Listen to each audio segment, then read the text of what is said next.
Hi friends. Okay, അപ്പൊ നമ്മൾ നീറ്റിലോട്ട് അടുക്കാറായി അല്ലേ? നമ്മൾക്ക് NCERT-യിൽ നമ്മൾ എന്ത് ചെയ്തു? ഓർഡറിൽ നമ്മൾ ഇലക്ട്രോസ്റ്റാറ്റിക്സ് ഒക്കെ കഴിഞ്ഞിട്ട് ഇനി നമ്മൾ ഏതിലോട്ട് പോകാം? നമ്മുടെ അടുത്ത ഇലക്ട്രോസ്റ്റാറ്റിക്സ് കഴിഞ്ഞാൽ പിന്നെ എന്താണ്? നമ്മൾ ഇലക്ട്രോസ്റ്റാറ്റിക്സ് എന്താ പഠിച്ചത്? റെസ്റ്റിലുള്ള കറണ്ടിനെ പറ്റിയിട്ടാണ് പഠിച്ചത്. ഇത് നമ്മൾ കറണ്ട് മൂവ് ചെയ്യുമ്പോൾ ഉള്ള പ്രൊഡ്യൂസ് ചെയ്യുന്ന മാഗ്നറ്റിക് ഫീൽഡിന് അസോസിയേറ്റ് ആയിട്ടുള്ള ചാപ്റ്റേഴ്സ് ഇനി അങ്ങോട്ട് അല്ലേ? മൂവിങ് ചാർജസ് ആൻഡ് മാഗ്നറ്റിസവും മാഗ്നറ്റിസം ആയാലും EMA ആയാലും AC ആയാലും ഒക്കെ അങ്ങോട്ടുള്ളൊരു ചാപ്റ്റേഴ്സ് ആണ്. അപ്പൊ നമുക്ക് എന്താ കുറച്ച് ഡയറക്ഷൻസും ഒക്കെ അതെങ്കിൽ നമുക്ക് ഈസി ആയിട്ട് രസമായിട്ട് പഠിക്കാൻ പറ്റുന്ന ചാപ്റ്റേഴ്സ് ഇനി അങ്ങോട്ടുള്ളത്. അപ്പൊ നമുക്ക് അതിൻ്റെ ഫസ്റ്റ് ചാപ്റ്റർ ആണ് ഏത് മക്കളെ? മൂവിങ് ചാർജസ് ആൻഡ് മാഗ്നറ്റിസം എന്ന് പറയുന്ന ചാപ്റ്റർ. അപ്പൊ ആ ചാപ്റ്ററിൽ നമുക്ക് ഈസി ആയിട്ടുള്ള ക്വസ്റ്റ്യൻസ് ഈ ചാപ്റ്ററിൽ NCERT-യിലാണ് കേട്ടോ. എക്സസൈസ് ആയാലും എക്സാമ്പിൾസ് ആയാലും നമുക്ക് അത്ര വലിയ ഇതൊന്നും ഇല്ല. ആ ഡയറക്ഷൻ അറിയാമെങ്കിൽ നമുക്ക് ജസ്റ്റ് ഇക്വേഷനിലൊക്കെ ഇട്ട് കൊടുത്ത് ചെയ്യാൻ പറ്റുന്ന ക്വസ്റ്റ്യൻസ് ആണ്. നമുക്ക് നീറ്റ് എക്സാമിന് ചോദിക്കുന്ന അങ്ങനത്തെ ക്വസ്റ്റ്യൻസ് ആണ്. ജസ്റ്റ് ആ ഒരു കൺസെപ്റ്റ് അറിയാൻ നമുക്ക് എന്ത് ചെയ്യാം? ഈസി ആയിട്ട് മാർക്ക് സ്കോർ ചെയ്യാനും പറ്റും. ജസ്റ്റ് അതിൻ്റെ അകത്തുള്ള റൈറ്റ് ഹാൻഡ് തമ്പ് റൂളും ഫ്രണ്ട്സ് ലെഫ്റ്റ് ഹാൻഡ് റൂളും ഒക്കെ അറിയാമെങ്കിൽ നമുക്ക് എന്ത് ചെയ്യാൻ പറ്റും? ഈസി ആയിട്ട് മാർക്ക് സ്കോർ ചെയ്യാനും പറ്റും. അപ്പോൾ നമുക്ക് ഇതിൻ്റെ അകത്ത് ഇന്ന് ഏതൊക്കെ നമ്മൾ ഡിസ്കസ് ചെയ്യും? നമ്മൾ യൂഷ്വലി ഡിസ്കസ് ചെയ്യുന്ന പോലെ സമ്മറിയും പോയിന്റ്സ് ടു പോയിന്റും സോൾഡ് എക്സാമ്പിൾസും എക്സസൈസ് ആയിട്ട് ഡിസ്കസ് ചെയ്യുന്നത്. അപ്പോൾ നമുക്ക് ആദ്യം ഇതിലോട്ട് പോവാം, സമ്മറിയിലോട്ട് തന്നെ പോവാം. ഓക്കെ അല്ലേ? Okay.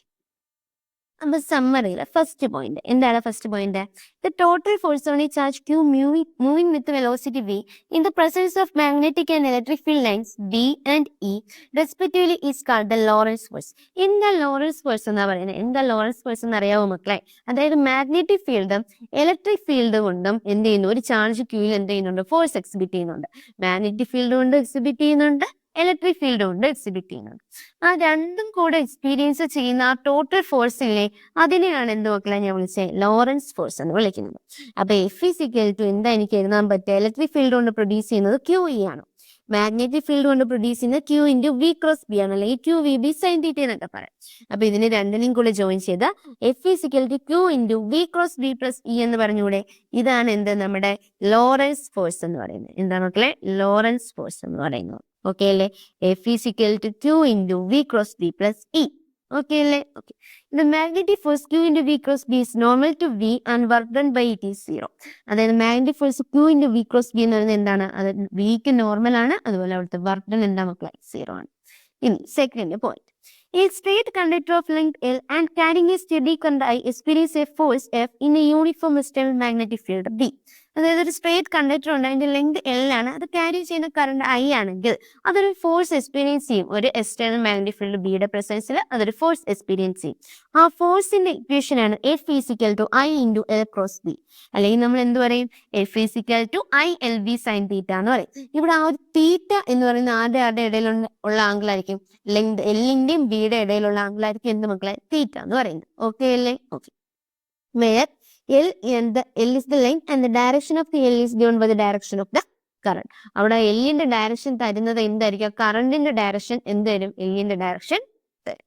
Okay. Next point. Point number 3. In a uniform magnetic field B, a charge Q executes a circular orbit in a plane normal to B. ഒരു യൂണിഫോം മാഗ്നറ്റിക് ഫീൽഡ് ബിയിൽ ഒരു ചാർജ് എന്ത് ചെയ്യുന്നു?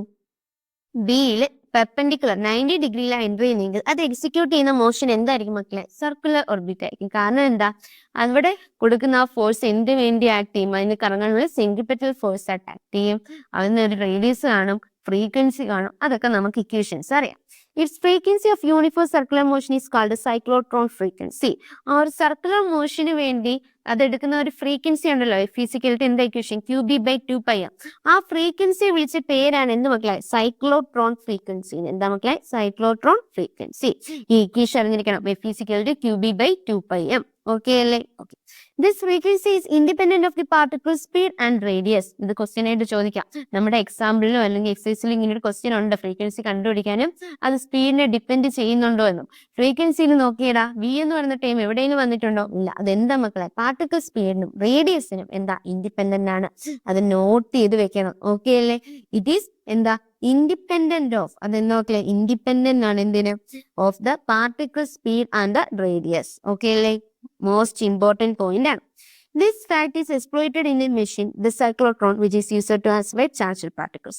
ഈ ഫാക്ട് ആണ് നമ്മൾ എന്ത് യൂസ് ചെയ്യുന്നത്? സൈക്ലോട്രോണിലെ ആപ്ലിക്കേഷൻ ആയിട്ട് യൂസ് ചെയ്യുന്നത്. ഓക്കെ അല്ലേ? Okay. Next point. Point number 4. The Biot-Savart law asserts that the magnetic field due to an element dl carrying a steady current I at a point p at a distance r from the current element is Biot Savart ലായെ പറ്റിയാ പറയുന്നത്. നമുക്ക് ഈ ഒരു equation വെച്ച് നമുക്ക് question ഉണ്ട്. അത് ഒരു മാഗ്നെറ്റിക് ഫീൽഡ് dB ഒരു എലമെന്റ് dl വെച്ച് കറണ്ട് I ക്യാരി ചെയ്യുന്ന ഒരു എലമെന്റ് dl ഉണ്ട്. പിയിൽ പ്രൊഡ്യൂസ് ചെയ്യുന്ന മാഗ്നെറ്റിക് ഫീൽഡ് ആണ് dB എന്ന് പറയുന്നത്. ആ dBയുടെ ഇക്വേഷൻ അറിഞ്ഞിരിക്കണം മക്കളെ. V0/4π × IdL cross R divide by RQ അല്ലെങ്കിൽ IdL sin θ/r² എന്ന് നമ്മൾ പഠിക്കും. അല്ലെങ്കിൽ നമ്മൾ എന്താ ചെയ്യണം, IdL R sin θ/r³ എന്ന് അറിഞ്ഞിരിക്കണം. ഓക്കെ അല്ലേ? To obtain the total field at P, we must integrate this vector expression over the inner length of the conductor. നമുക്ക് പിയിലുള്ള ടോട്ടൽ ഫീൽഡ് കാണണമെങ്കിൽ എന്ത് ചെയ്യണം, അവിടെ ഇനി ഇന്റഗ്രേറ്റ് ചെയ്ത് നമ്മൾ കണ്ടുപിടിക്കണം. ഇനി പോയിന്റ് നമ്പർ 5. എന്താ ഫിഫ്ത്ത് പോയിന്റിൽ പറയുന്നത്? The magnitude of the magnetic field due to a circular coil of radius r carrying a current I at an axial distance x from the center is. അതായത് നമ്മളിപ്പോ പറഞ്ഞില്ലേടാ, നമ്മൾ എന്താ ഒരു ലൂപ്പ് അല്ലെങ്കിൽ ഇതിന്റെ ഒരു ആപ്ലിക്കേഷൻ ആയിട്ട് വരുന്ന ബയോട്ട് സാവാർട്ട് ലായുടെ ഒരു ആപ്ലിക്കേഷൻ ആയിട്ട് വരുന്ന ഒരു സർക്കുലർ കോയിലിന്റെ എന്താ മക്കളെ, സർക്കുലർ കോയിലിന്റെ മാഗ്നറ്റിക് ഫീൽഡാ കാണാൻ ചോദിക്കുന്നെങ്കിൽ അപ്പൊ എവിടെയുള്ള 6 റേഡിയസ് ഉള്ള സർക്കുലർ കോയിലിന്റെ ആക്സിസിൽ എത്ര എക്സ് ഡിസ്റ്റൻസ് അകലെയുള്ള ഒരു പോയിന്റ്. ഇപ്പൊ ഇതാണ് പോയിന്റ് പി.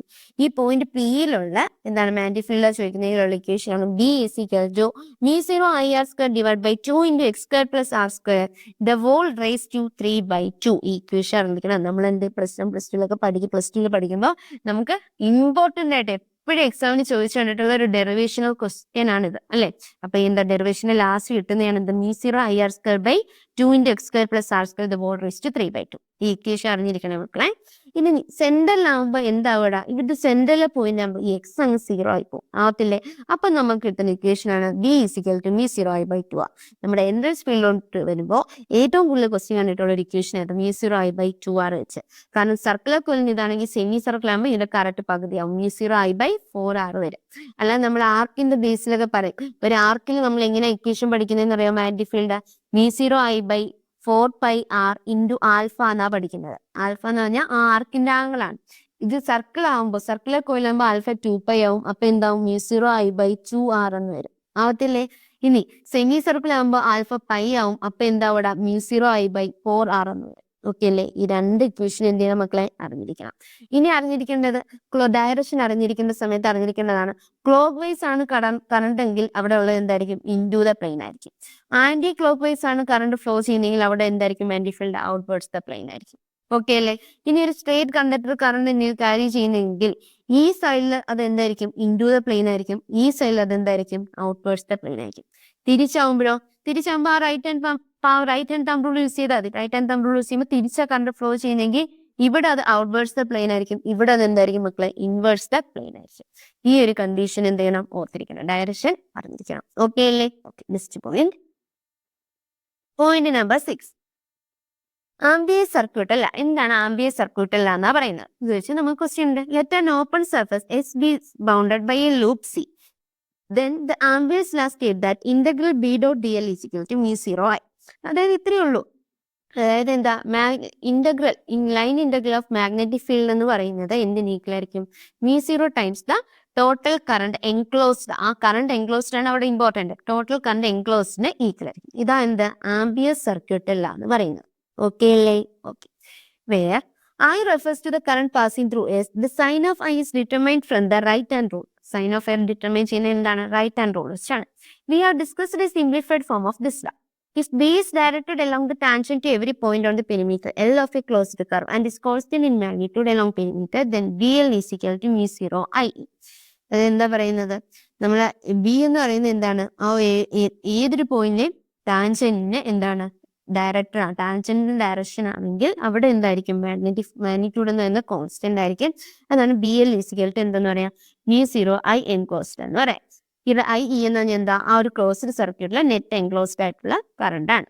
ഓക്കെ അല്ലേ? Okay. Point number 7. The magnitude of the magnetic field at a distance r from a long straight wire carrying a current I is given by μ0I/2πr. നമ്മുടെ എന്താണ്, ambience സർക്യൂട്ടിലൂടെ ഒരു application പോലുള്ള ഒരു അതായത് ഇതാണ് ഒരു long straight current തന്നെ വേണമെങ്കിൽ ഇതിന്റെ ഈ ഒരു സർഫസ്, ഈ ഒരു പോയിന്റില്, ഈ ഒരു ഡിസ്റ്റൻസ്, ആ ഡിസ്റ്റൻസ് അകലെയുള്ള പോയിന്റ് പിയിലെ മാഗ്നറ്റിക് ഫീൽഡ് ചോദിക്കുന്നത് നമ്മൾ എന്ത് ഇവിടെ ഒരു സർക്കുലർ ലൂപ്പ് കൺസിഡർ ചെയ്ത് നമ്മൾ കണ്ടുപിടിക്കുന്ന ഇക്വേഷൻ ആണ് μ0I/2πr എന്നുള്ളത്. ഓക്കെ അല്ലേ? The field lines are surface concentric with the bulb. Point number 8. The magnitude of the B inside a long solenoid carrying a current I is, അതായത് ഒരു long solenoid ഇൻസൈഡിലുള്ള magnetic ഫീൽഡിന്റെ magnitude equation ആണ് എന്ത് μ0Ni. B is equal to μ0Ni. Where n എന്ന് പറയുന്നത് എന്താ number of turns per unit length ആണ്. അതായത് n is equal to number of turns per unit length. ഇതായിരിക്കും ഇക്വേഷൻ എന്ന് പറയുന്നത്. ഓക്കെ അല്ലേ? Okay. Next point. Point number 9. Parallel currents attract and anti-parallel currents repel. Parallel currents എന്ത് ചെയ്യും? Attract ചെയ്യും. Anti-parallel currents ripple ചെയ്യും. അതറിഞ്ഞിട്ട് ഇനി 10th പോയിന്റ്. 10th പോയിന്റ് എന്താ പറയുന്നത്? A planar loop carrying a current I having n closely bounded turns and area A possesses a magnetic moment M pair. അതായത് magnetic മൊമെന്റിന്റെ equation അവിടെ പറയുന്നത്. എന്താണ് magnetic മൊമെന്റിന്റെ equation? IA എന്നൊക്കെ നമ്മൾ ഓർത്തിരിക്കും അല്ലേ? നമ്പർ ഓഫ് ടേൺസ് n ഉണ്ടെങ്കിൽ NIA എന്ന് ഓർത്തിരിക്കണം. മാഗ്നറ്റിക് മൊമെന്റ് എന്താ മക്കളെ? NIA ആണ്. And the direction of the M is given by the right hand thumb rule. M-ന്റെ ഡയറക്ഷൻ തരുന്നത് ആര് വഴിയാണ്? റൈറ്റ് ഹാൻഡ് തമ്പ് റൂൾ വഴിയാണ്. Curl the palm of your right hand along the loop with the fingers pointing in the direction of the current. The thumb sticking out gives the direction of M.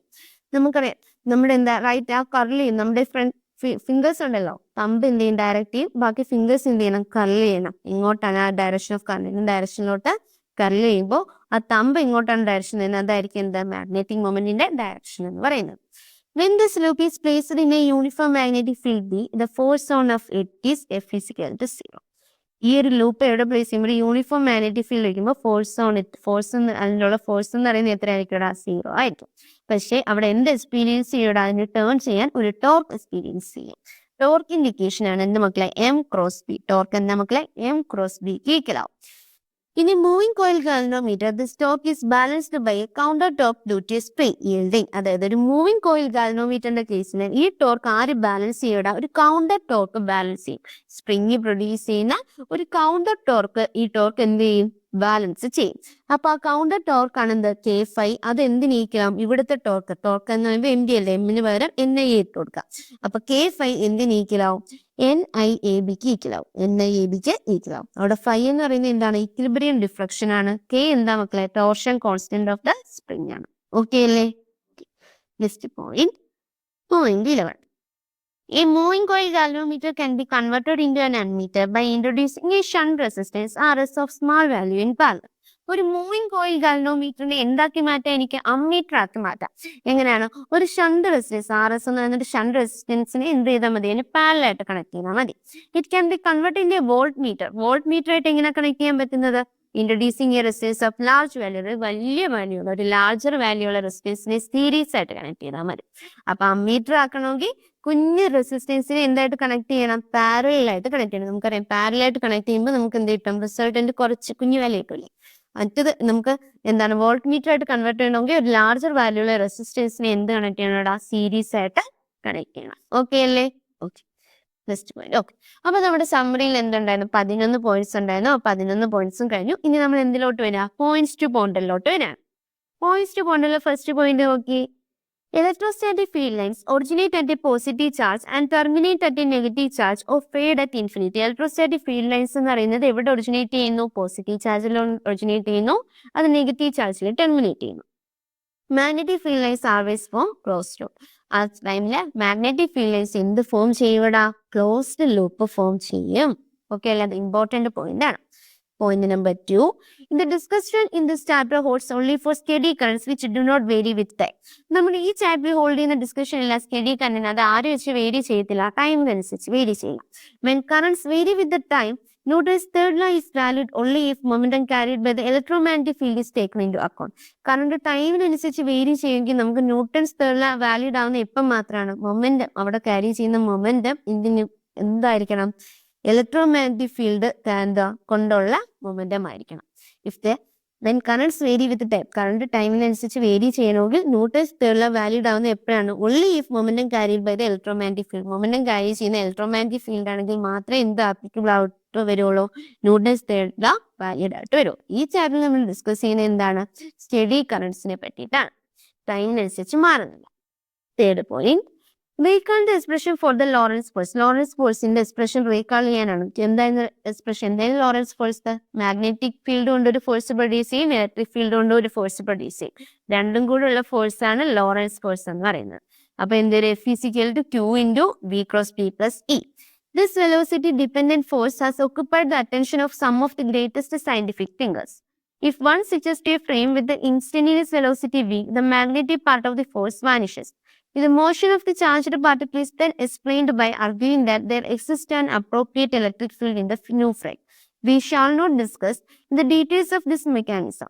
However, we stress that the resolution of this paradox implies that electricity and magnetism are linked phenomena, electromagnetism, and that the Lorentz force expression does not imply a universal preferred frame of reference in nature. വേറൊന്നല്ല, നമ്മൾ എന്താ just ആ Lorentz force എന്താണെന്ന് അറിഞ്ഞാൽ മതി. ഇതിൻ്റെ അത് നമ്മളടുത്ത് പറയുന്നത് എന്താ, ഫ്യൂച്ചറിൽ പഠിക്കുന്ന അല്ലെങ്കിൽ അവരുടെ ലോറൻസ് ഫോഴ്സിനെ പറ്റിയിട്ട് ഫ്യൂച്ചറിൽ പഠിക്കുന്ന കാര്യങ്ങളെ പറ്റിയാണ് പറയുന്നത്. ആ ഒരു നമുക്ക് ഇത്ര അറിഞ്ഞത് ഇലക്ട്രിസിറ്റി മാഗ്നറ്റിസം എന്ത് ചെയ്യുന്നുണ്ട്, രണ്ടും തമ്മിലൊരു റിലേഷൻ ഉണ്ട്. ആ റിലേഷൻ വെച്ച് പറയുന്നത് എന്ത് മക്കളെ, ലോറൻസ് ഫോഴ്സ് എന്ന് പറയുന്നത്. രണ്ടും കൂടെ കമ്പൈൻ ചെയ്ത് ആ ഇക്വേഷൻ മാത്രം നമുക്ക് എൻട്രൻസ് പോയിന്റിൽ അറിഞ്ഞാൽ മതി. Point number 4. Ampere's circuital law is not independent of the Biot-Savart's law. എന്നാൽ എന്താ, Ampere's circuital law not independent എന്നാ പറഞ്ഞത്. അതായത് Biot-Savart's ലോയെ ഡിപ്പെൻഡ് ചെയ്യുന്നുണ്ട്. It can be derived from the Biot-Savart's law. Biot-Savart's law നമുക്ക് എന്ത് ഡിറൈവ് ചെയ്തെടുക്കാൻ പറ്റും? Ampere's circuital law ഡിറൈവ് ചെയ്തെടുക്കാൻ പറ്റും. It's relationship to the Biot-Savart's law is similar to the relationship between Gauss's law and Coulomb's law. Gauss's law Coulomb's law തമ്മിലുള്ള relation പോലെ നമുക്ക് എന്താ പറ്റും, റിലേഷൻഷിപ്പ് ഉണ്ടായ Biot-Savart's law Ampere's circuital law തമ്മിൽ. Okay അല്ലേ? അതുകൊണ്ട് നോട്ട് ഇൻഡിപെൻഡന്റ് ആണ്. Next point. പോയിന്റ്സ് പോയിന്റ്സ് ഒക്കെ കഴിഞ്ഞിട്ട് ഇനി നമ്മൾ എന്തിലോട്ടാണ് വരുന്നത്? ഇനി നമ്മളൊരു ടേബിൾ ഉണ്ട് അല്ലേ, നമ്മുടെ മിക്ക ചാപ്റ്റേഴ്സിൽ ടേബിൾ ഉണ്ട്. ഈ ചാപ്റ്ററിൽ എന്തൊക്കെയാ പറയുന്നത്? Physical quantity, permeability of free സ്പേസിനെ പറ്റി പറയുന്നുണ്ട്. അതിനെ റെപ്രസെന്റ് ചെയ്യുന്ന ലെറ്റർ ആണ് μ0. അതിന്റെ ക്വാണ്ടിറ്റി എന്ന് പറയുന്നത് സ്കെയിലർ ക്വാണ്ടിറ്റി ആണ്. ഡയമെൻഷൻ എന്താ? mL(T⁻²) A⁻²) ആണ്. യൂണിറ്റ് എന്താണ്? ടെസ്ല MA ഇൻവേഴ്സ് ആണ്. ഇനി അതിന്റെ വാല്യൂ, μ0യുടെ വാല്യൂ എത്രയാ? 4π × 10⁻⁷ ആണ്. ഇനി അടുത്ത ഫിസിക്കൽ ക്വാണ്ടിറ്റി ആണ് മാഗ്നറ്റിക് ഫീൽഡ്. അതിനെ റെപ്രസെന്റ് ചെയ്യുന്ന ലെറ്റർ ആണ് ക്യാപിറ്റൽ B. അതിന്റെ വെക്ടർ ക്വാണ്ടിറ്റി ആണ്. ഇനി അതിന്റെ ഡയമെൻഷൻ എന്താ? mT⁻² A⁻⁻1 ആണ് മാഗ്നറ്റിക് ഫീൽഡിന്റെ ഡയമെൻഷൻ. അതിന്റെ യൂണിറ്റ് ആണ് ടെസ്ല. ഇനി അടുത്തതാണ് എന്ത്? മാഗ്നറ്റിക് മൊമെന്റ് എന്ന് പറയുന്നത്. മാഗ്നറ്റിക് മൊമെന്റിന്റെ സിംബൽ എന്ത് വരും? കുഞ്ഞം ആയിരിക്കും. അതിന്റെ നേച്ചർ എന്താണ്? വെക്ടർ ക്വാണ്ടിറ്റി ആണ്. ഡയമെൻഷൻ എന്ത് വരും? L² ആയിരിക്കും ഡയമെൻഷൻ. യൂണിറ്റ് എന്തായിരിക്കും? ആംപിയർ മീറ്റർ സ്ക്വയർ അല്ലെങ്കിൽ ജൂൾ പെർ ടെസ്ല വരും. അടുത്തത് ടോർഷൻ കോൺസ്റ്റന്റ് ആണ്. ടോർഷൻ കോൺസ്റ്റന്റ് റെപ്രസെന്റ് ചെയ്യുന്ന ലെറ്റർ എന്താണ്? K ആണ്. അതിന്റെ സ്കെയിലർ ക്വാണ്ടിറ്റി ആണ്. ഡയമെൻഷൻ എന്ത് വരും? mL²T⁻². യൂണിറ്റ് എന്ത് വരും? ന്യൂട്ടൺ മീറ്റർ റാഡ് ഇൻവേഴ്സ് എന്ന് വരും. ഓക്കെ അല്ലേ? ക്ലിയർ അല്ലേ? ഓക്കെ, അപ്പൊ നമ്മുടെ ടേബിളും കഴിഞ്ഞു. ഇനി നമ്മൾ എന്തിലോട്ട് പോവാം? നമ്മുടെ എക്സാമ്പിൾ ക്വസ്റ്റ്യൻസിലോട്ട് പോവാണ്. Example 4.1. A straight wire of mass 200 gram and length 1.5 meter carries a current of 2 ampere. It is suspended in mid-air by a uniform horizontal magnetic field B. What is the magnitude of the magnetic field? അപ്പം നമുക്ക് എന്താ കണ്ടുപിടിക്കേണ്ടത്? ഒരു straight wire ഉണ്ട്. ആ straight വയറിന്റെ mass 200 gram ആണ്. Length 1.5 metre ആണ്. അത് ക്യാരി ചെയ്യുന്ന കറണ്ട് തന്നിട്ടുണ്ട്. എത്രയാ മക്കളെ? 2 ആംപിയർ ആണെന്ന് തന്നിട്ടുണ്ട്. എത്രയാ? 2 ആംപിയർ ആണെന്ന് തന്നിട്ടുണ്ട്. നമ്മൾ കണ്ടുപിടിക്കേണ്ടത് എന്താണ്? അത് ഒരു മാഗ്നറ്റിക് ഫീൽഡ് ബിയിലാണ് എന്ത് ചെയ്തിട്ടുള്ളത്? സസ്പെൻഡ് ചെയ്തിട്ടുള്ളത് മിഡ് എയറിൽ. എങ്കിൽ ആ ഒരു മാഗ്നറ്റിക് ഫീൽഡ് ബിയുടെ വാല്യൂ എത്രയാണെന്ന് നമുക്ക് കണ്ടുപിടിക്കേണ്ടത്. ഓക്കെ അല്ലേ? ഓക്കെ, ഇവിടെ നമ്മൾ നോക്കുമ്പോൾ നമുക്കറിയാം ഇവിടെ എന്ത് എക്സ്പീരിയൻസ് ചെയ്യും? ഒരു ഫോഴ്സ് എക്സ്പീരിയൻസ് ചെയ്യത്തില്ലേ? കാരണം എന്ത് ചെയ്യും? ഇതിനിങ്ങനെ നിൽക്കണമെങ്കിൽ അവിടെ ഒരു അപ്വേർഡ് ഫോഴ്സ് ഉണ്ടാവും അല്ലേ? ആ അപ്വേർഡ് ഫോഴ്സ് എന്ത് നീക്കലായിരിക്കും? നമുക്കറിയാം ഫോഴ്സ് ഈസ് ഈക്വൽ ടു എന്താണ്? ILB സൈൻ തീറ്റയാണ്. Force is equal to ILB അല്ലെങ്കിൽ I⁻B അല്ലെങ്കിൽ ILB സൈൻ തീറ്റയാണ്. ഇവിടെ എന്തായാലും ഒരു ഫോഴ്സ് എക്സ്പീരിയൻസ് ചെയ്യും. ആ ഫോഴ്സ് അപ്വേർഡ് ഡയറക്ഷൻ ആയിരിക്കും. നമ്മുടെ ഫ്ലെമിങ്സ് ലെഫ്റ്റ് ഹാൻഡ് റൂൾ വെച്ച് നോക്കിയാൽ മതി. എന്ത് ചെയ്യും? മാഗ്നറ്റിക് ഫീൽഡ് എന്താണ്? ഇൻടു ദ പ്ലെയിൻ ആണ്. അപ്പോൾ എന്ത് ചെയ്യുന്നു? പിന്നെന്താ? മാഗ്നറ്റിക് ഫീൽഡ് കറണ്ടിന്റെ ഡയറക്ഷൻ തന്നിട്ടുണ്ട്. അപ്പൊ അവിടുത്തെ ഫോഴ്സിന്റെ ഡയറക്ഷൻ എന്ന് പറയുന്നത് എങ്ങോട്ടായിരിക്കും? അപ്വേർഡിലോട്ടായിരിക്കും. അങ്ങനെ അപ്വേർഡിലാണ്. ആ ഫോഴ്സിന്റെ ഇക്വേഷൻ എന്ന് പറഞ്ഞാൽ എന്താണ്? ILB സൈൻ തീറ്റയാണ്. ഇനി നമുക്ക് ഇവിടുന്ന് സൈൻ തീറ്റയുടെ വാല്യൂ ഇവിടെ എത്ര കിട്ടും? ലെങ്തും പിന്നെന്താണ് മാഗ്നറ്റിക് ഫീൽഡും തമ്മിലുള്ള ആംഗിൾ ആണ്. അത് എത്ര കിട്ടും? 90 ഡിഗ്രി ആയിരിക്കും. ലെങ്തും മാഗ്നറ്റിക് ഫീൽഡ് എന്താണ്? ഇൻടു ദ പ്ലെയിൻ താഴോട്ടാണ്. ഈ ലെങ്ത് ഇങ്ങനെ. അപ്പൊ ഇവർ തമ്മിലുള്ള ആംഗിൾ എത്ര ആയിരിക്കും? 90 ഡിഗ്രി ആയിരിക്കും. അപ്പൊ F ഈക്വൽ ടു എനിക്ക് എങ്ങനെ എഴുതാൻ പറ്റുമോ? ILB എന്ന് എഴുതാൻ പറ്റും. ഓക്കെ അല്ലേ? ഇനി എഫിന്റെ ഇക്വേഷൻ എന്താ? NG ആണ്. അപ്പൊ NG ഈക്വൽ ടു എന്ത് വരും? ILB എന്ന് കിട്ടും. ഓക്കെ അല്ലേ? ഓക്കെ. ഇവിടുന്ന് ബി ഈസിക്കൽ ടു എങ്ങനെ എഴുതാൻ പറ്റും? B is equal to mg divided by IL എന്ന് എഴുതാൻ പറ്റും. നമുക്ക് ബി അല്ലേ കണ്ടുപിടിക്കണ്ടേ? മാസ് എത്രയാണ്? 200 ഗ്രാം ആണ്. അപ്പൊ 200 ഇൻറ്റു 10⁻³ ഇൻറ്റു ജിയുടെ വാല്യൂ എത്രയാണ്? 9.8 ആണ്. ഡിവൈഡഡ് ബൈ കറണ്ടിന്റെ വാല്യൂ എത്രയാ? 2 ആണ്. ലെങ്ത് എത്രയാ? 1.5 ആണ്. ഓക്കെ അല്ലേ? ഓക്കെ. ഇതിനെ എനിക്ക് 0.2 ഇൻറ്റു 9.8 ഡിവൈഡഡ് ബൈ 2 ഇൻറ്റു 1.5 എന്ന് എഴുതാം. അപ്പൊ ഇത് ചെയ്യുമ്പോൾ എത്ര കിട്ടും? 0.65 ടെസ്ല എന്ന് കിട്ടും. എത്ര കിട്ടും മക്കളെ? 0.65 ടെസ്ല എന്ന് കിട്ടും. അപ്പൊ ഇവിടെ എക്സ്പീരിയൻസ് ചെയ്യുന്ന ആ ഒരു മാഗ്നറ്റിക് ഫീൽഡിന്റെ മാഗ്നിറ്റ്യൂഡ് എത്രയാണ്? 0.65 ടെസ്ലയാണ്. ഓക്കെ അല്ലേ? Okay. Example 4.2. If the magnetic field is parallel to the positive y-axis and the charged particle is moving along the positive x-axis, figure 4.4, which way would the Lorentz force be for an electron negative charge and a proton positive charge? അതായത് ഇവിടെ എന്തോ പറഞ്ഞിട്ടുള്ളേ, magnetic field എന്ന് പറയുന്നത് എന്താ മക്കളെ? Positive y-axisന് പാരലാണ്, അതായത് into the plain ആണ്. നമുക്കറിയാം, നമ്മൾ Fleming's left hand rule use ചെയ്യുമ്പോൾ അവിടെ എന്താണ് നമ്മുടെ തമ്പ് എന്താ സൂചിപ്പിക്കുന്നത്? തമ്പ് ഫോഴ്സ് ആണ്. നമ്മുടെ ഫോർ ഫിംഗർ എന്താണ്? മാഗ്നറ്റിക് ഫീൽഡ് ആണ്. ഈ മിഡിൽ ഫിംഗർ എന്താണ്? കറണ്ട് ആണ്. നമ്മൾ ഫാദർ, മദർ, ചൈൽഡ് എന്നൊക്കെ പഠിച്ചിട്ടുണ്ട്. അപ്പൊ ഇതിൽ നമുക്ക് ഇലക്ട്രോണിന്റെ കേസിലുള്ള ലോറൻസ് ഫോഴ്സിന്റെ ഡയറക്ഷനും പ്രോട്ടോണിന്റെ കേസിലുള്ള ലോറൻസ് ഫോഴ്സിന്റെ ഡയറക്ഷനാണ് കണ്ടുപിടിക്കുന്നത്. ആദ്യം നമുക്ക് ഇലക്ട്രോണിന്റെ കേസ് എടുക്കാം. ഇലക്ട്രോൺ ഏത് ഡയറക്ഷനിലാണെന്ന് പറഞ്ഞിട്ടുണ്ട്? പോസിറ്റീവ് x-ആക്സിസ്, അതായത് ഈ ഡയറക്ഷനിലാണ് ഇലക്ട്രോൺ പോകുന്നതെന്ന് അറിയാം. ഇലക്ട്രോൺ ഈ ഡയറക്ഷനാണെങ്കിൽ ഇവിടെ കറണ്ടിന്റെ ഡയറക്ഷൻ ഇങ്ങോട്ടായിരിക്കും, ഇങ്ങോട്ടായിരിക്കും. അതായത് നമ്മുടെ ഏത് ഫിംഗർ? മിഡിൽ ഫിംഗറിന്റെ ഡയറക്ഷൻ എങ്ങോട്ടായിരിക്കും? ഇവിടെ ഇങ്ങോട്ടായിരിക്കും. നെഗറ്റീവ് x-ആക്സിസ് ആയിരിക്കും. കണ്ടോ? ഈ ഫിഗർ ആണ് നോക്കേണ്ടത്. ഓക്കെ അല്ലേ? ഓക്കെ. അപ്പോൾ ഇവിടെ ഈ മാഗ്നറ്റിക് ഫീൽഡിന്റെ ഡയറക്ഷൻ എന്താണ്? പോസിറ്റീവ് y-ആക്സിസ്, അതായത് ഇൻടു ദ പ്ലെയിൻ ആണ്. ഇവിടെ magnetic field into the plain അല്ലേ? അതെ. അപ്പൊ എവിടെയാണ് ഫോഴ്സിന്റെ ഡയറക്ഷൻ എന്ന് നോക്കിയാൽ, അല്ലെങ്കിൽ നമ്മൾ ജസ്റ്റ് ഫിംഗേഴ്സ് ഒന്ന് വെച്ച് നോക്കിയാൽ മതി, നമ്മുടെ ലെഫ്റ്റ് ഹാൻഡ്. അപ്പൊ നമുക്ക് മനസ്സിലാവും നമ്മുടെ ഫോഴ്സിന്റെ ഡയറക്ഷൻ എങ്ങോട്ടാണ്? താഴോട്ടാണ് അല്ലേ? ഡൗൺവേർഡ്സ് ആണ്, അതായത് -z ആക്സിസിലാണ്. ഒരു ഇലക്ട്രോണിന്റെ കേസിലാകുമ്പോൾ ഇവിടെ ലോറൻസ് ഫോഴ്സിന്റെ ഡയറക്ഷൻ എങ്ങോട്ടാണ്? -z ആക്സിസിലാണ്. ഓക്കെ അല്ലേ? ഓക്കെ. ഇനി നമുക്ക് പ്രോട്ടോണിന്റെ കേസ് എടുക്കാം. പ്രോട്ടോണിന്റെ കേസ് എടുക്കുമ്പോൾ പ്രോട്ടോൺ പോകുന്ന എങ്ങോട്ടാണ്? പോസിറ്റീവ് x-ആക്സിസിലാണ്. അപ്പൊ നമ്മുടെ കറണ്ട് എങ്ങോട്ടായിരിക്കും? പോസിറ്റീവ് x-ആക്സിസിലോട്ടായിരിക്കും. ഇനി മാഗ്നറ്റിക് ഫീൽഡ് അവിടെ വന്നിട്ടുണ്ടോ? ഇല്ല. എങ്ങോട്ടാണ്? y-ആക്സിസ്, ഇൻടു ദ പ്ലെയിൻ തന്നെയാണ്. അപ്പൊ നമ്മൾ ഫിംഗേഴ്സ് വെച്ചു. അപ്പൊ നോക്ക്, magnetic field into the plain ആണ്. അവിടെ ഫോഴ്സ്, അതായത് നമ്മുടെ തമ്പിന്റെ ഡയറക്ഷൻ എങ്ങോട്ടാ? മുകളിലോട്ടല്ലേ? അതായത് ഫോഴ്സിന്റെ ഡയറക്ഷൻ എങ്ങോട്ടാടാ? തമ്പാണ് നമ്മുടെ ഫോഴ്സ്, അതിന്റെ ഡയറക്ഷൻ എങ്ങോട്ടാ? അപ്വേർഡ്സ്, അതായത് എങ്ങോട്ടാടാ? z ആക്സിസിലാണ്, പോസിറ്റീവ് z ആക്സിസിലാണ്. അപ്പൊ നെഗറ്റീവ് ഇലക്ട്രോൺ, നെഗറ്റീവ് ചാർജ് ആകുമ്പോൾ എന്താണ്? നമ്മുടെ ലോറൻസ് ഫോഴ്സിന്റെ ഡയറക്ഷൻ എന്ന് പറയുന്നത് നെഗറ്റീവ് z ആക്സിസും, പ്രോട്ടോണിന്റെ കേസിലാകുമ്പോൾ നമ്മുടെ ലോറൻസ് ഫോഴ്സിന്റെ ഡയറക്ഷൻ എങ്ങോട്ടാണ്? പോസിറ്റീവ് z ആക്സിസ് ആണ്. ഓക്കെ അല്ലേ? Okay. Example 4.3. What is the radius of the path of an electron mass 9 into 10 raised to minus 31 kilogram and charge 1.6 into 10 raised to minus 19 coulomb, moving at a speed of 3 into 10 raised to 7 meter per second in a magnetic field of 6 into 10 raised to minus 4 Tesla perpendicular to it? നമുക്ക് എന്താ കണ്ടുപിടിക്കണ്ടേ? നമുക്ക് ആ ഒരു path, ആ ഇലക്ട്രോണിന്റെ radius ആണ് കണ്ടുപിടിക്കേണ്ടത്. അപ്പൊ R ഈസിക്കൽ ടു എന്താ equation? mv divided by qb ആണ് നമ്മുടെ റേഡിയസിന്റെ ഇക്വേഷൻ എന്ന് പറയുന്നത്. അപ്പൊ ഇവിടെ മാസ് എത്രയാണ്? 9 into 10 raised to minus 31 into velocity, speed എത്ര മക്കളെ? നമുക്ക് എത്ര? 3 into 10 raised to 7 ആണ് തന്നിട്ടുണ്ട്. ഡിവൈഡഡ് ബൈ Q എത്രയാണ്? 1.6 into 10 raised to minus 19 into magnetic field എത്രയാണ്? 6 into 10 raised to minus 4. ഇത് ചെയ്യുമ്പോൾ നമുക്ക് എത്ര കിട്ടും? 28 into 10 raised to minus 2 metre എന്ന് കിട്ടും. അല്ലെങ്കിൽ നമുക്ക് എത്ര എഴുതാം? 28 സെന്റിമീറ്റർ എന്ന് കിട്ടാം. ഓക്കെ അല്ലേ? റേഡിയസ് നമുക്ക് കിട്ടി. ഇനി നമുക്ക് എന്താ കണ്ടുപിടിക്കണ്ടേ? What is its frequency? Frequency കണ്ടുപിടിക്കണം. ഫ്രീക്വൻസി ഇക്വേഷൻ എന്താ? F equal to QB divided by 2πm. Frequency എന്ത് മക്കളെ? QB ഡിവൈഡഡ് ബൈ 2πm ആണ് ഇക്വേഷൻ.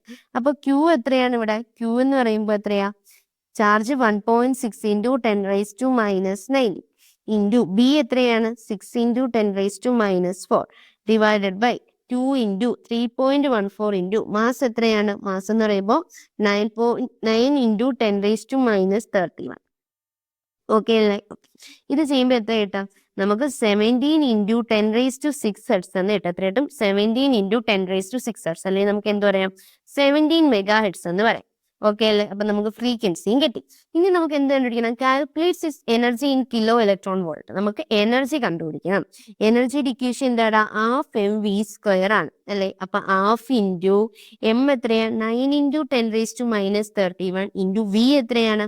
വെലോസിറ്റി 3 × 10⁷ അല്ലേ, അതിന്റെ സ്ക്വയർ 3 × 10⁷ സ്ക്വയർ. ഓക്കെ അല്ലേ? ഓക്കെ. അപ്പൊ ഇത് എത്ര കിട്ടൂടാ? ഇത് ചെയ്യുമ്പോൾ നമുക്ക് 14.5 × 10⁻17 ജൂൾ എന്ന് കിട്ടും.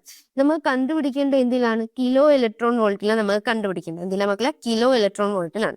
അപ്പൊ ആദ്യം നമ്മൾ ഇതിനെ ഇലക്ട്രോൺ വോൾട്ടിലാക്കണം. ഇലക്ട്രോൺ വോൾട്ടിലാക്കാൻ നമ്മൾ എന്ത് ചെയ്യും? ഇതിനെ ഒരു 1.6 × 10⁻90 കൊണ്ട് എന്ത് ചെയ്യൂടാ? മൾട്ടിപ്ലൈ ചെയ്യും. 1.6 × 10⁻90 കൊണ്ട് മൾട്ടിപ്ലൈ ചെയ്യുമ്പോൾ നമുക്ക് എന്ത് കിട്ടും? ഇലക്ട്രോൺ വോൾട്ട് കിട്ടും. കിലോ ഇലക്ട്രോൺ വോൾട്ട് ആക്കാൻ എന്ത് ചെയ്യൂടാ? കിലോ ഇലക്ട്രോൺ വോൾട്ട് ആക്കാൻ ഇന്ന് എന്ത് ചെയ്യും? ഇതിനെ ഇൻറ്റു എന്ത് ചെയ്യൂടാ? ഒരു 10⁻³ കൊണ്ട് എന്ത് ചെയ്യൂടാ? മൾട്ടിപ്ലൈ കൂടെ ചെയ്യും. ഓക്കെ അല്ലേ? അപ്പം നമുക്ക് എത്ര കിട്ടും ഇവിടെ? 14.5 / 1.6 × 10⁻, ഇവിടെ എന്ത് വരും? 10⁻19 10⁻16 വരും. ഇത് മുകളിൽ ചെല്ലുമ്പോൾ എന്ത് വരും ഇവിടെ? 10⁻60 ആവും. അപ്പൊ 10⁻1 എന്ന് വരും. അപ്പൊ ഇത് എത്ര കിട്ടും? 2.5 ഇലക്ട്രോൺ വോൾട്ട് എന്ന് കിട്ടും. 2.5 ഇലക്ട്രോൺ വോൾട്ട് അല്ല, 2.5 കിലോ ഇലക്ട്രോൺ വോൾട്ട് എന്ന് കിട്ടും. ഇലക്ട്രോൺ വോൾട്ട് കിട്ടാൻ 1.6 × 10⁻90 കൊണ്ട് മൾട്ടിപ്ലൈ. കിലോ ഇലക്ട്രോൺ വോൾട്ട് കിട്ടാൻ ഒരു 10⁻³ കൊണ്ട് എന്ത് ചെയ്യും? ഈ ഒരു ന്യൂമറേറ്റർ ഡിവൈഡ് ചെയ്യും, അല്ലെങ്കിൽ എന്ത് ചെയ്യും? ഡിനോമിനേറ്റർ 10⁻³ കൊണ്ട് മൾട്ടിപ്ലൈ. അപ്പൊ നമുക്ക് എത്ര കിട്ടും? അറൗണ്ട് ഒരു 2.5 കിലോ ഇലക്ട്രോൺ വോൾട്ട് എന്ന് കിട്ടാം. ഓക്കെ അല്ലേ? ക്ലിയർ അല്ലേ? Okay. Example 4.4. An element delta L is equal to delta Xi is placed at the origin and carries a large current I is equal to 10 ampere. What is the magnetic field on the y-axis at a distance of 0.5 meter? Delta X is equal to 1 centimeter. അപ്പോൾ നമുക്ക് magnetic field കണ്ടുപിടിക്കുന്നത്. നമുക്കറിയാം dB is equal to എന്താടാ? μ0/4π × IdL sin θ/r². ഇതല്ലേ നമ്മുടെ magnetic field equation എന്ന് പറയുന്ന പോയിന്റിലെ dB is equal to μ0/4π × IdL sin θ/r². ഇവിടെ തീറ്റ എന്ന് പറഞ്ഞാൽ ആരുടെ ഇടയിലുള്ള ആംഗിള? എല്ലിന്റെ, അതായത് ഡി എല്ലിന്റെയും ആറിന്റെ ഇടയ്ക്കുള്ള ആംഗിള. ഇവിടെ ഡി എൽ എന്ന് പറഞ്ഞാൽ എന്താണ്? ഈ ഒരു പീസ് അല്ലേ, ഡെൽറ്റ എക്സ് ഐ ക്യാപ്പ്. അപ്പൊ ഈ ഒരു പീസാണ് ഡി എൽ. ഇതിനും ആറെന്ന് പറയുന്നത് എന്താണ്? ഈ 0.5 മീറ്റർ ആണ് പിയിലോട്ടുള്ള ഡിസ്റ്റൻസ്. ഇതാണ് ആറ്. അപ്പൊ ഇവര് തമ്മിലുള്ള ഈ ആംഗിൾ എന്ന് പറയുന്നത് ഇവിടെ എത്രയാണ്? 90 ഡിഗ്രിയാണ്. അപ്പൊ sin 90 1 ആയിട്ട് പോകും. അപ്പൊ dB is equal to എന്ത് വരും? μ0/4π × IdL divided by r² എന്ന് വരും. നിരത്തിലെ μ0/4π വാല്യൂ എത്രയാ? 10⁻⁻7 ആണ്. ഇൻറ്റു ഐ എത്രയാണ്? 10 ആംപിയർ ആണ്. ഇൻറ്റു ഡി എൽ എത്രയാണ്? ഡെൽറ്റ എക്സ് ഐ ക്യാപ്പ് ആണ്. ഡെൽറ്റ എക്സ് 1 സെന്റിമീറ്റർ ആണ്. അപ്പൊ 10⁻². ഓക്കെ അല്ലേ? ഡിവൈഡഡ് ബൈ r² അല്ലേ? r²ന്റെ വാല്യൂ എത്ര വരും പറഞ്ഞേ? r എന്ന് പറയുന്നത് ഇവിടെ 0.5 ആണ്. അപ്പോൾ നമുക്ക് എങ്ങനെ എഴുതാം? 5 × 10⁻⁻1 the whole square എന്ന് എഴുതാം. ഈസിക്കൽ ടു മുകളിൽ എത്ര കിട്ടും? 10⁻⁻9 × 10 10⁻8 ഡിവൈഡഡ് ബൈ 5² 25 വരും. 25 × 10⁻2 എന്ന് വരും. 10⁻2 മുകളിൽ ചെല്ലുമ്പോൾ എന്താവും? 10⁻2 ആവും. അപ്പൊ 10⁻6 ഡിവൈഡ് ബൈ 25 എന്ന് വരും. ഓക്കെ അല്ലേ? ഓക്കെ. 1/25 എന്ന് പറയുമ്പോൾ എത്രയാടാ? 0.04 ആണ്. അപ്പൊ 0.04 × 10⁻6 അല്ലെങ്കിൽ 4 × എത്രയെന്ന് കിട്ടൂടാ? 10⁻, എത്ര വരും? ഇവിടെ ഒരു -2 കൂടെ വരും അല്ലേ? അപ്പൊ 10⁻8 എത്രയെന്ന് കിട്ടും? ടെസ്ല കിട്ടും. ഇതായിരിക്കും മാഗ്നറ്റിക് ഫീൽഡ് മാഗ്നിറ്റ്യൂഡ്. ഇനി അതിന്റെ ഡയറക്ഷൻ എങ്ങോട്ടായിരിക്കും? നമുക്ക് right hand palm rule use ചെയ്യുമ്പോൾ കറണ്ടിന്റെ ഡയറക്ഷൻ എങ്ങോട്ടാണ്? ഇങ്ങോട്ടല്ലേ? ഡി എല്ലിന്റെ ഡയറക്ഷൻ ഇങ്ങോട്ടാണ്. കറണ്ട് ഫ്ലോ ചെയ്യുന്ന ഇങ്ങോട്ടല്ലേ? ഈ ഒരു എലമെന്റിന്റെ ഡയറക്ഷൻ അല്ലേ? അപ്പൊ കറണ്ട് ഇങ്ങോട്ട്. അപ്പൊ ഇവിടെ ഇങ്ങോട്ടായിരിക്കും നമ്മുടെ മാഗ്നറ്റിക് ഫീൽഡിന്റെ ഡയറക്ഷൻ ഔട്ട്വേർഡ്സ് ദ പ്ലെയിൻ ആയിരിക്കും. ഓക്കെ അല്ലേ? അവിടെ കുത്തുവാനാണ് ഔട്ട്വേർഡ്സ് ദ പ്ലെയിൻ ആയിരിക്കും. ഓക്കെ അല്ലേ? ക്ലിയർ അല്ലേ? Okay. Next question.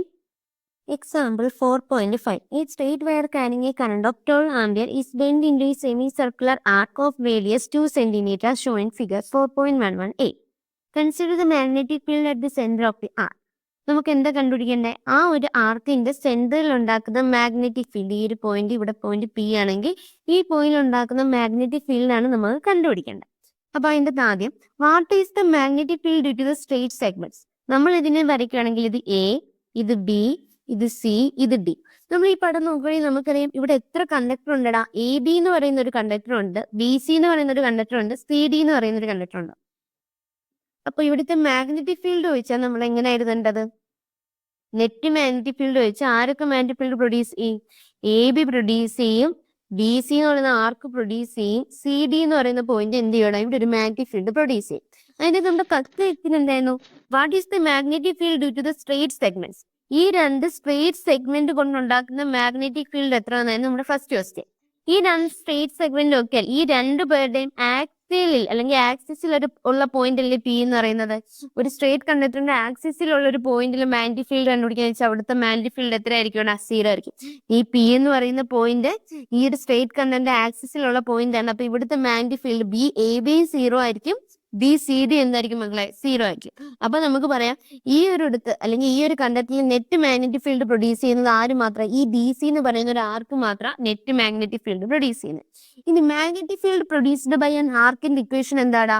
μ0I/4πr into alpha എടുത്താൽ മതി.